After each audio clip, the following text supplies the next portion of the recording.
வணக்கம் நண்பர்களே. இந்த சீனாவில் இந்த கொரோனா வந்ததுலேருந்து சீனாவில் என்ன வைரஸ் வந்தாலும் இப்போ அதை நியூஸ் போடுறது ஒரு ஃபேஷன் ஆகிடுச்சு.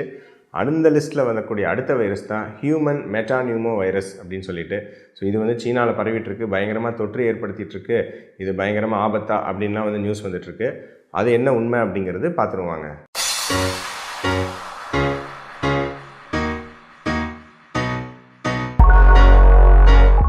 முதல் விஷயங்க, இது கொரோனா வைரஸ் மாதிரி, இந்த கோவிட்-19 மாதிரி இது புது வைரஸ் கிடையாது. ரொம்ப காலமாக இப்போ நமக்கு நார்மல் சளி காய்ச்சல் வரும்னு சொல்கிறோம் இல்லைங்க, காலங்காலமாக இந்த பனிக்காலம் ஆனால் மழைக்காலம் ஆனால் நமக்கு சளி காய்ச்சல் வரும்ல, அந்த மாதிரி ஒரு வைரஸ் தாங்க. இதெல்லாம் காலங்காலமாக இருக்குது. இதை பற்றி நியூஸ் வந்து தேடிட்டு இருந்தப்போ ஏதோ வந்து ஒரு நியூஸ் பார்த்தேன், யாரோ இவங்க வந்து சொல்லியிருந்தாங்க, இந்தியாவில் இந்த வைரஸ் இன்னும் பரவவில்லை அப்படின்னு யாரோ ஒரு அதிகாரி தெரிவிச்சிருந்ததா ஒரு கருத்து பார்த்தேன். அதெல்லாம் கிடையாதுங்க. இதெல்லாம் ரொம்ப காலமாக நம்ம ஊரில் உலாவிட்டு இருக்கிற வைரஸ் தான். நம்ம இதுக்கெல்லாம் டெஸ்ட்டு பார்க்குறதில்ல, அதனால் நமக்கு தெரியறதில்ல. அதுதான் உண்மை. ஸோ ஏன் அப்படின்னு சொல்கிறேன், நார்மலாக நமக்கு சளி காய்ச்சல் வைரஸ்ன்னு சொல்கிறோம் இல்லைங்களா. என்ன சளி காய்ச்சல் வைரஸ்னால் அது என்ன வைரஸ்? இப்போ டெங்கு வைரஸ்ன்னு சொல்கிறோம், ஹெச்ஐவி வைரஸ்ன்னு சொல்கிறோம். அந்த மாதிரி சளி காய்ச்சல்ங்கிறது என்ன வைரஸுங்க அப்படின்னு கேட்டிங்கன்னா, சளி காய்ச்சல் பொதுவாக ஏற்படுறது உங்களுக்கு அடினோ வைரஸ், அப்புறம் ரைனோ வைரஸ், இந்த மெட்டானியூமோ வைரஸ், அப்புறம் ஆரிகோ வைரஸ், சரிங்களா, அப்புறம் பேரா இன்ஃப்ளூயன்ஸா வைரஸ், அப்புறம் இன்ஃப்ளூயன்ஸா வைரஸ். அதுதான் ஃப்ளூ. அதை முன்னாடி பன்றி காய்ச்சல்னு வச்சுருந்தாங்க, இப்போ அது சாதாரண ஃப்ளூ காய்ச்சல் அப்படின்னு நம்ம சொல்கிறோம். இது எல்லாமே சளி காய்ச்சலை ஏற்படுத்தக்கூடிய வைரஸ் தான். இதெல்லாம் வேறு சில வைரஸ் இருக்குது, போக்கா வைரஸ் அந்த மாதிரிலாம் இருக்குங்க. பொதுவாக இதெல்லாம் ஒவ்வொன்றுக்கும் ஒவ்வொரு தன்மை இருக்கும். உதாரணத்துக்கு ரைனோ வைரஸுங்கிறது பொதுவாக சளி ஒழுகுதல், அப்புறம் வந்து தும்மல், அப்புறம் கொஞ்சம் இருமல் அந்த மாதிரி காசு பண்ணும். அடினோ வைரஸ் அப்படிங்கிறது வந்து பார்த்திங்கன்னா கண் இன்ஃபெக்ஷன், மெட்ராசைன்னு சொல்லுவோம்ல, அது அடினோ வைரஸ் தான். கண் இன்ஃபெக்ஷனு, நல்லா சளி இருமல் காய்ச்சல் இந்த மாதிரி வருங்க. ஃப்ளூ வைரஸ் நம்ம ஏற்கனவே பேசியிருக்கோம் காணொலிகளில். அது வந்து ஒழுகிறது பெருசாக இருக்காது, இருமல், அப்புறம் சிலருக்கு வந்து நிமோனியா, மூச்சு திணறல், வீசிங் இந்த மாதிரி அறிகுறிகளை ஏற்படுத்தும். ஃப்ளூ, பேரா இன்ஃப்ளூயன்ஸா, அப்புறம் போக்கா வைரஸ் அதெல்லாம். இந்த மெட்டானியூமோ வைரஸும் அதே மாதிரி தாங்க. இது வந்து இதே மாதிரி உங்களுக்கு சளி காய்ச்சல் ஏற்படுத்தக்கூடிய ஒரு வைரஸ் தான்.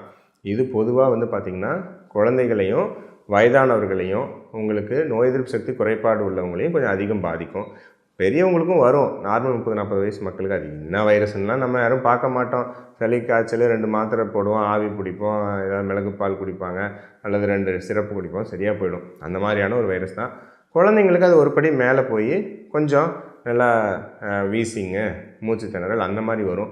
அப்புறம் இன்னும் ஒரு படி மேலே போய் ஆக்சிஜன் தேவைப்படுறது, இந்த மாதிரி பிரச்சனைகள் வரலாம். இந்த மெட்டானியூமோ வைரஸில் இன்னொரு ஒரு முக்கியமான விஷயம் என்னென்னா, இந்த நிறைய டைமு இந்த மெட்டானியூமோ வைரஸோடு சேர்ந்து நியூமோகாக்கஸ்ன்னு சொல்லக்கூடிய உங்களுக்கு பேக்டீரியா நிமோனியா ஏற்படுத்துறதுக்கான வாய்ப்பு அதிகம் ஆகும். நிறைய டைம் நாங்கள் பார்த்துருக்கோம், சரிங்களா. அந்த ரிப்போர்ட் ஒன்று காமிக்கிறேன் பாருங்கள். ஸோ மெட்டானியூமோ வைரஸும் பாசிட்டிவ் இருக்கும், அதோடு சேர்ந்து நியூமோகாக்கல் பேக்டீரியாவும் பாசிட்டிவ் இருக்கும். ஸோ இந்த வைரஸ் வந்து அட்டாக் பண்ணிட்டு போயிட்டு அதுக்கப்புறம் நமக்கு நியூமோகாக்கல்னு சொல்லிட்டு நம்ம பேக்டீரியா நிமோனியா ஏற்படுத்தக்கூடிய பேக்டீரியா வந்து செகண்டரி இன்ஃபெக்ஷன்ஸாக வந்துடும்.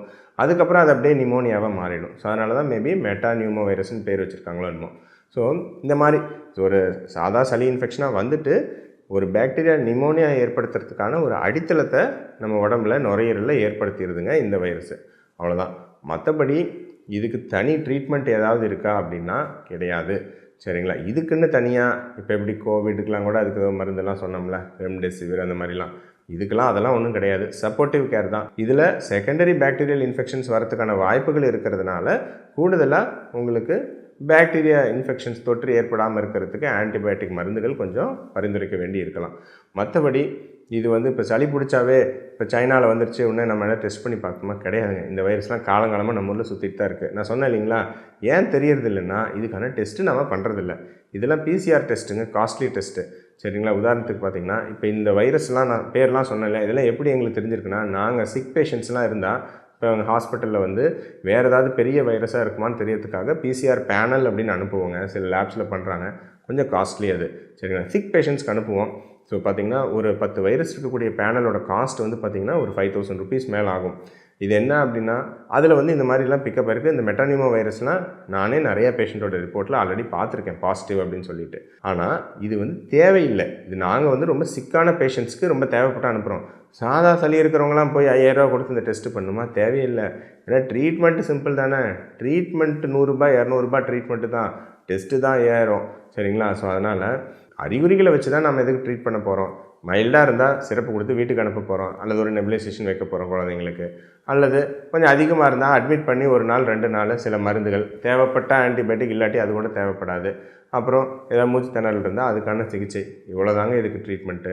எப்பவும் போல் இந்த பனிக்காலம் மழைக்காலத்தில் வைரஸ் பரவும் போது பார்த்தா நிறைய பரவுற மாதிரி இருக்கும்.